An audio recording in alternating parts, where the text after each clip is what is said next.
cheer and boo and raise a hullabaloo at the ball game today.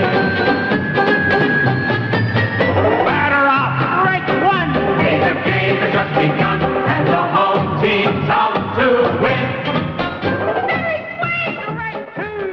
win. Minnesota, northernmost sector of Major League Baseball, with its twin cities of Minneapolis and St. Paul. It's the land of 10,000 lakes, from one of which rises the mighty Mississippi that flows on through the twin cities. But neither the Mississippi nor longtime rivalry could keep the twin cities apart once a baseball franchise became a possibility.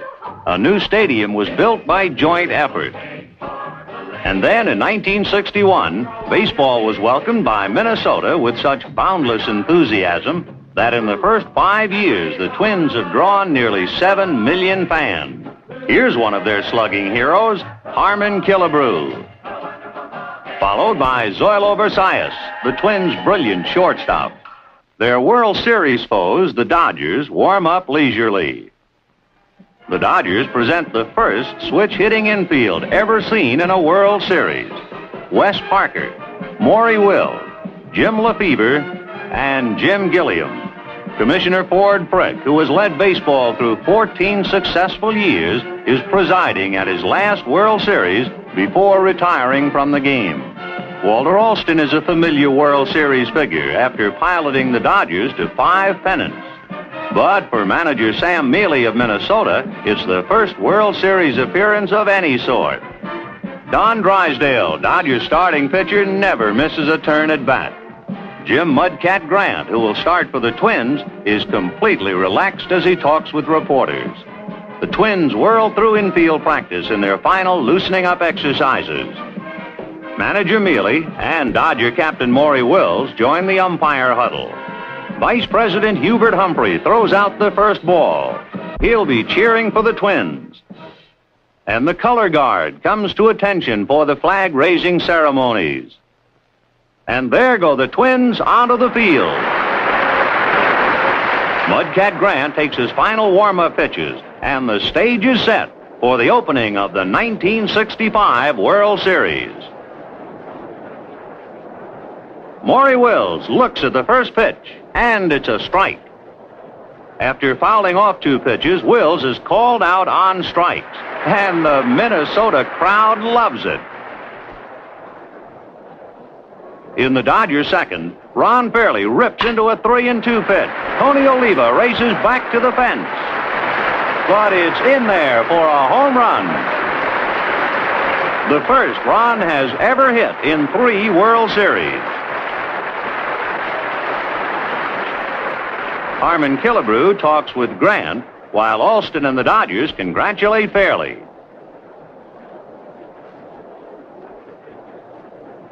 Don Mincher steps up in the Minnesota second, and the count is 1-1. The huge Twins first baseman connects solidly with all his power.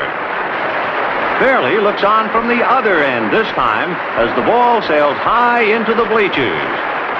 It's a 400-footer for Big Don, and the score is all even at 1-1.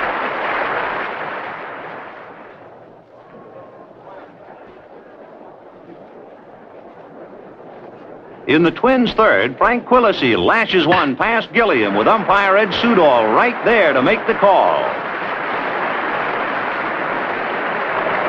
The ball finally caroms off the corner of the stands for a double.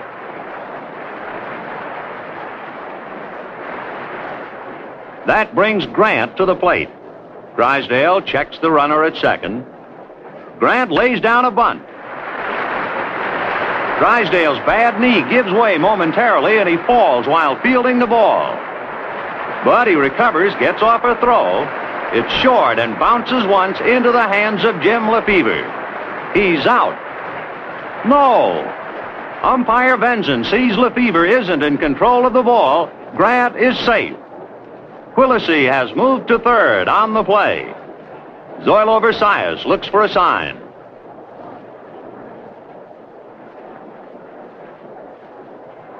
Drysdale pitches, and Versalles gets around on this one. He pulls it down the line. It's another home run. Versailles, key man all year for the Twins, scores behind Quillisi and Grant. And Minnesota leads 4-1. Gilliam talks with Drysdale, while Alston looks out of the dugout. Drysdale faces Sandy Valdeспino next. And the chunky outfielder smashes the first pitch into the right field corner and races to second base for a stand-up double. With the bases loaded and 2 outs following Killebrew's single and Mincher's walk, Drysdale is confronted by Earl Batty. The burly catcher lifts a pop fly into short right. It drops for a hit, and Valdeспino and Killebrew both score. At this point, manager Alston is getting a bit concerned. On Drysdale's first pitch, Quillisi singles to right for his second hit of the inning. And Mincher scores to make it 7-1. Drysdale departs from the ball game. Going into the Dodger eighth, the Twins lead 8-1. With 1 away, Grant faces Fairley once more. And again, Ron hammers one deep to right. But Oliva sprints along the fence and pulls it down.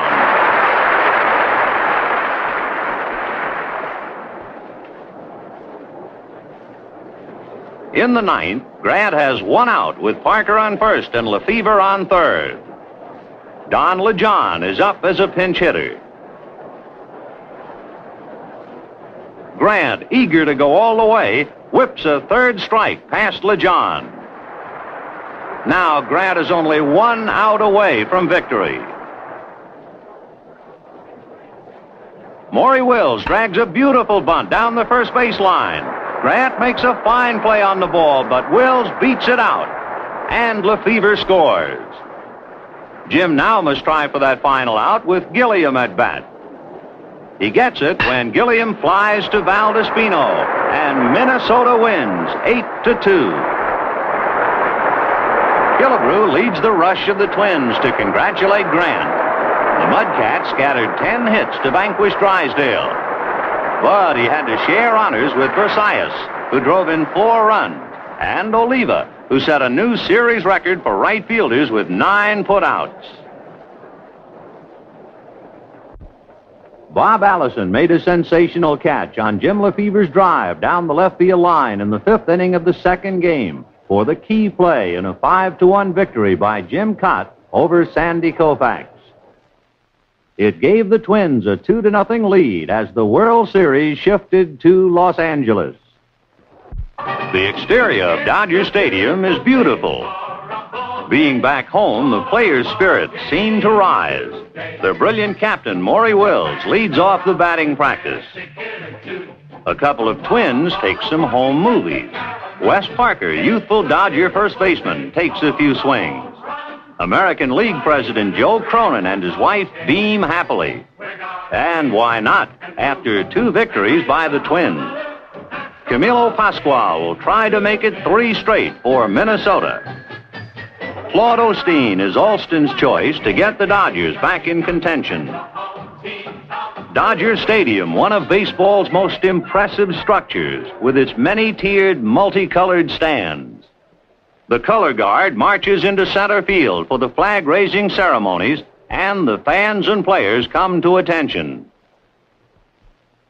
All eyes then are focused on the scene behind the plate, where Casey Stengel throws out the first ball. The Dodgers take the field, faced with a must game, and their fans fervently hope they can turn the tide. In the Dodger 4th, the game still is scoreless as Fairley leads off the inning. Pascual takes his big windup, cuts loose, and Ron smashes the ball just inches inside third base. And he pulls up at second with a double. Now, with runners on first and third, Wes Parker is the batter. Parker draws a walk, and Batty tries to pick Fairley off third, but misses. Parker's walk fills the bases with only one out, and Pasquale is in trouble. Pasquale faces Roseboro, who singles and fairly comes on home. Also heading for the plate is Jim Lefebvre, who scores standing up, and the Dodgers are out in front 2-0. In the Dodger fifth, Batty huddles with Pasquale. The National Leaguers have a man in scoring position again. Willie Davis is on second with Lou Johnson at bat.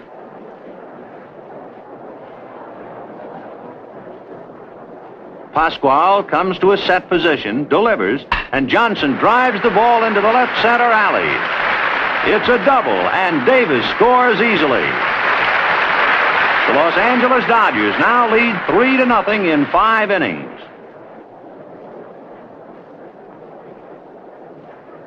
Jim Merritt takes over the Minnesota pitching in the Dodgers' sixth. Wes Parker wraps a single into center field.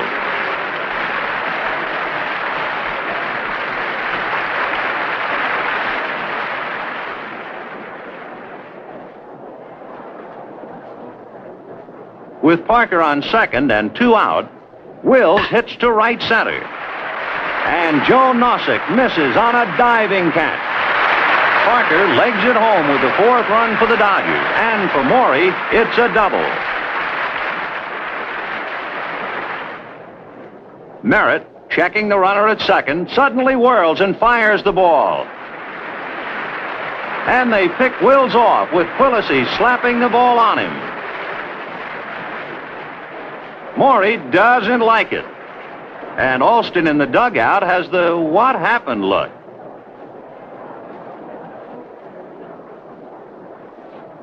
In the Dodgers' seventh, Davis lifts a foul near the visiting dugout. Don Mincher gives chase. So does Batty. With eyes turned skyward, wham! He strikes the railing with his neck. Batty is knocked to his knees and can't continue. Jerry Zimmerman replaces him and talks with Merritt. With 2 away, Fairley hits deep to left center. Joe Nossick races back and makes a fine one-handed catch to retire the side.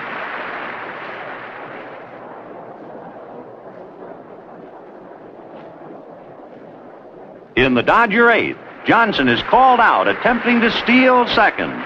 Lou objects loudly, but not long. Osteen still has a shutout going into the ninth.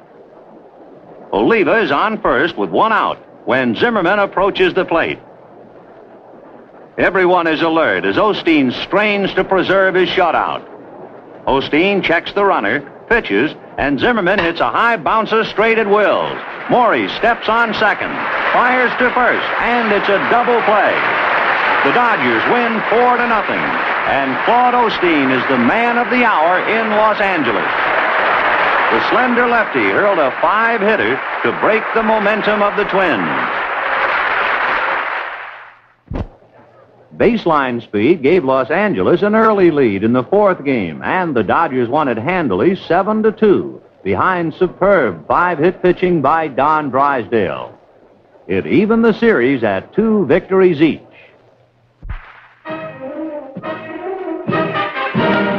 Ron Fairley, hitting well so far, tries to keep in the groove. Don Drysdale has reason to smile after his brilliant performance yesterday. Tony Oliva, the American League batting champion, sharpens up his stroke. Cal Griffith, Minnesota Twins president, has done a tremendous job building the Twins into a pennant winner. Jim Cott, the massive Minnesota southpaw, begins warming up. And his opponent once again will be Mr. K of the Dodgers, Sandy Koufax. Wills and manager Mealy bring the lineup cards to the umpire's huddle. Several hundred sports writers from this country and even from overseas cover the colorful action. This is the last 1965 series game in Dodger Stadium, and the fans are out in force. Maury Wills leads off in the Dodger first. Jim Cott makes one too good, and Morey drives the ball down the right field line.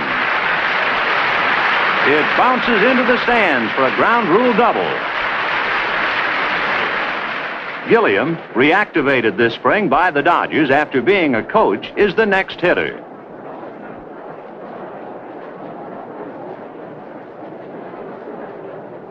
Gilliam picks on a pitch from Jim Cott and smashes the ball into right field for a single.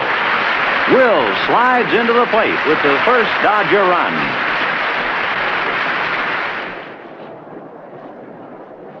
Davis lays down a sacrifice bunt, and Killebrew fires to first base, but the ball goes through Quilisi's hands.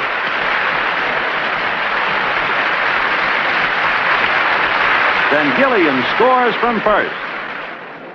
It's a quick 2-0 lead for Los Angeles.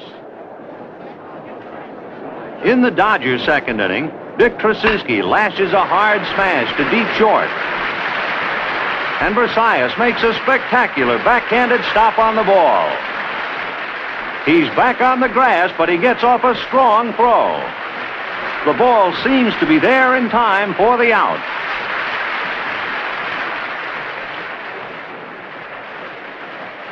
But umpire Vargo calls Tracewski safe because Mincher's foot was off the bag.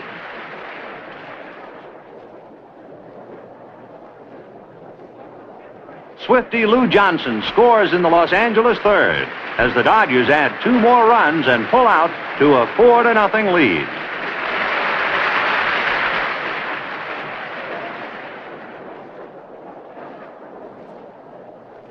In the Dodger fourth, with 1 run home, Davis tries to steal second. Willie stumbles and falls far short of the bag. So he starts an Australian crawl. Or perhaps it's a Davis land paddle. But he gets there, and safely, too.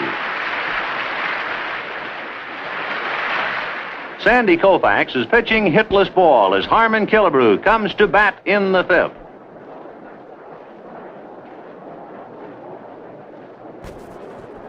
Koufax pitches, and Killebrew lifts a pop fly into short center. Davis dives for it, but can't hold the ball. It's a single and the end of the no-hitter. John Kennedy is at third for Los Angeles in the Twins' seventh when Koufax starts out by fanning Versailles. Joe Nossick manages to meet the ball, and Kennedy can't reach it. But Will speeds across and makes a backhanded stop. Morey cuts loose with a strong and accurate throw to first base. The play is close, very close. But umpire Vargo calls Nossick safe, and it's the second hit off Koufax. With Nossick on first, Koufax fans Oliva for his 9th strikeout of the game.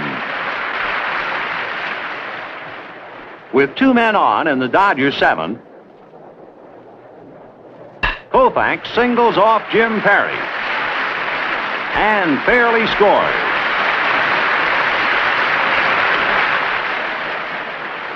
Wills is next for Perry and hits through the middle.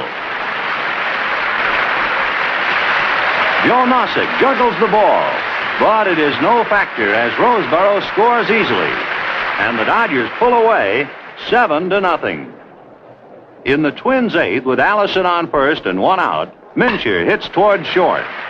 Wills goes far to his left, grabs the ball, and while on the dead run, flips it perfectly to Tracewski at second base. Dick leaps up, and while high in the air, gets off a pivot throw to complete a fantastic double play.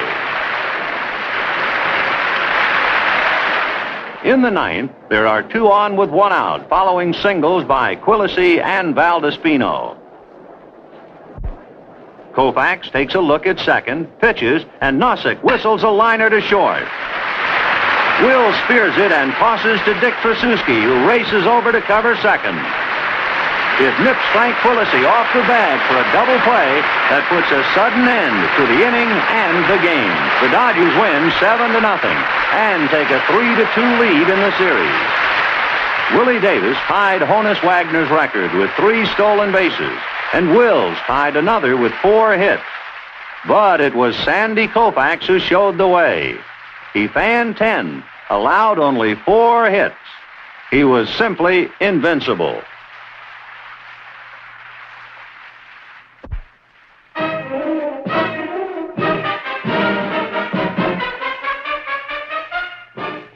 Maury Wills and Willie Davis certainly seem completely relaxed. Bob Allison insists things will be different now that the Twins are back home. Starting pitchers Jim Grant and Claude Osteen pose for photographers. Owner Walter O'Malley of the Dodgers and his wife beam with happiness. After all, the Dodgers have just won 3 straight. Baseball's tremendous appeal is evidenced again with a Minnesota crowd of 49,578. In the Twins' first, with Versailles on, Nossick hits back to Claude Osteen. The Dodger lefty whirls and fires to second. Wills steps on the bag and makes his pivot throw while leaping through the air like a ballet dancer. And it's a double play, checking the first Minnesota threat. In the top of the 4th, it's still a scoreless tie. Batty is on first base in the Twins' 4th when Allison approaches the plate and looks toward Coach Martin. Bob Allison levels his bat. And there it goes, into the left field stand. Allison circles the bases in such joyful haste he almost catches up with Batty as he rounds third. Bob is welcomed at the plate by Batty, and Mincher adds his congratulations. In the Minnesota 6th, Howie Reed comes in to pitch for Los Angeles. Wes Parker gets set at first base. Earl Batty leads off and hits a shot down the line. Parker, with split-second reaction, makes a dazzling backhanded stop and then sprawls across the foul line. But the Dodger rookie calmly gets to his knees and throws perfectly to Reed covering the bag, and Batty is out. With 2 out and Allison on second, Quillisi is purposely passed. That brings Grant to the plate, and Martin urges him on. Jim Grant steps into the box, gets set, and then rips into the first pitch. It's back, way back for a home run. The only other American League pitcher ever to hit a World Series home run was Jim Bagby of the 1920 Cleveland Indians, oddly enough, against the Brooklyn Dodgers. The Mudcat still is on cloud 9, coming around to score. His 3-run homer builds the lead to 5-0. The Twins take the field in the 7th. Fairley leads off, and he really gets a hold of one. It sails into the bullpen. That's the 2nd homer of the series for Ron, who has been the most consistent Dodger hitter, as well as the most productive one, with 6 runs batted in so far.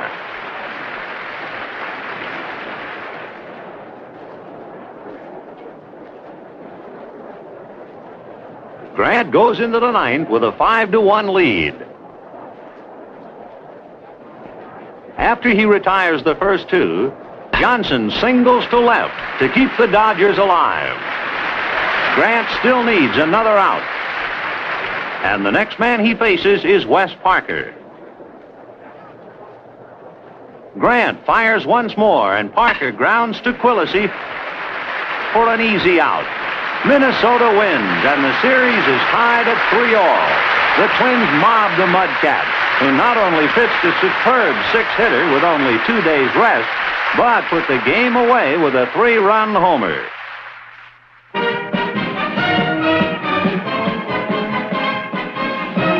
The Dodgers loosen up with a pepper game on the sidelines. Sandy Koufax, always congenial and cooperative, chats easily with reporters. Earl Batty patiently awaits his turn in batting practice. Jim Cott and Sandy Koufax are the rival starters for the third time in the series. And now it's a final showdown. The championship is at stake. And Minnesota fans turn out for a record crowd of over 50,000. The Twins take the field, and a long, exciting campaign culminates in one final climactic battle. Jim Cott gets ready for the first inning. With 2 out and Gilliam on second, Lou Johnson pokes a short fly to right. Oliva makes a fine catch.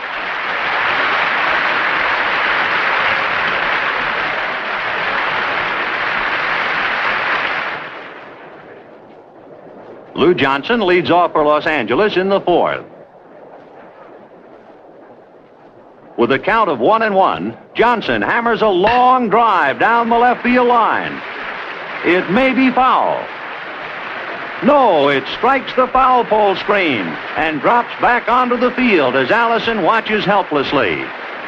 It's the second homer of the series for the 32-year-old veteran, who was hurriedly called up from the minors last spring when Tommy Davis, the team's leading hitter, fractured a leg. All season long, the aggressive, spirited outfielder was a vital factor in Dodger success. Jim Cott calmly rubs up a new ball. He winds up and pitches. And Ron Fairley slams the ball into the right field corner, where it caroms away from Oliva. And Ron has a stand-up double. Umpire Ed Hurley gets a new supply of baseballs. Parker, the next batter, looks for a sign from Coach Preston Gomez. With Mincher playing in for a possible bunt, Parker chops a high bouncer over his head. Oliva drops the ball as he starts to throw. And Ron Fairley slides home. Manager Mealy calls in Al Worthington to check the rally. The Dodgers lead 2-0. In the Minnesota fifth, Koufax gets ready to face Frank Quilisi with 1 out. Sandy delivers, and Quilisi wallops one off the fence in left center. The ball bounces high in the air, and by the time Johnson recovers, Quilisi has an easy double. Umpire Hurley enters a lineup change. Rich Rollins is pinch hitting for Worthington.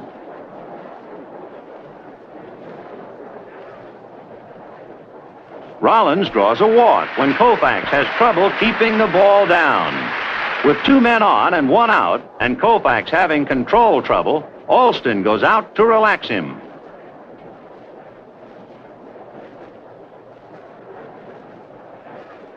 Sandy gets his sign. Gilliam is on his toes at third.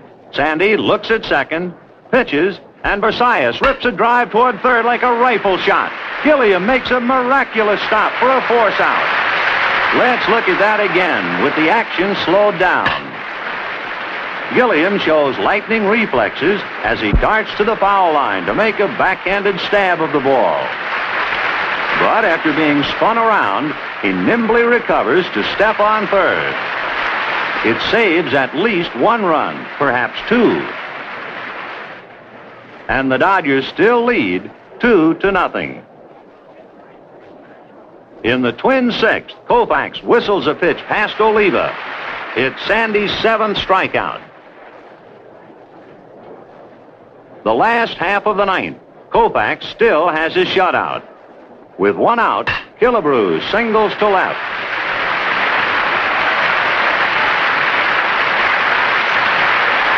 Parker talks with Koufax. Koufax faces Earl Batty and fans him on the 3rd pitch. Now Sandy is 1 out away from victory as Bob Allison steps into the batter's box representing the tying run. However, Koufax reaches back for one final burst of energy, and Allison fans. The Dodgers are the new world champions. coming back from 2 opening defeats to vanquish a powerful Minnesota team. In the end, it was the golden arm of Sandy Koufax that lifted them to that final dramatic triumph. It's the 4th World Series victory for manager Alston, a new National League record. And the scoreboard message goes for all fans everywhere. Indeed, it was a terrific season.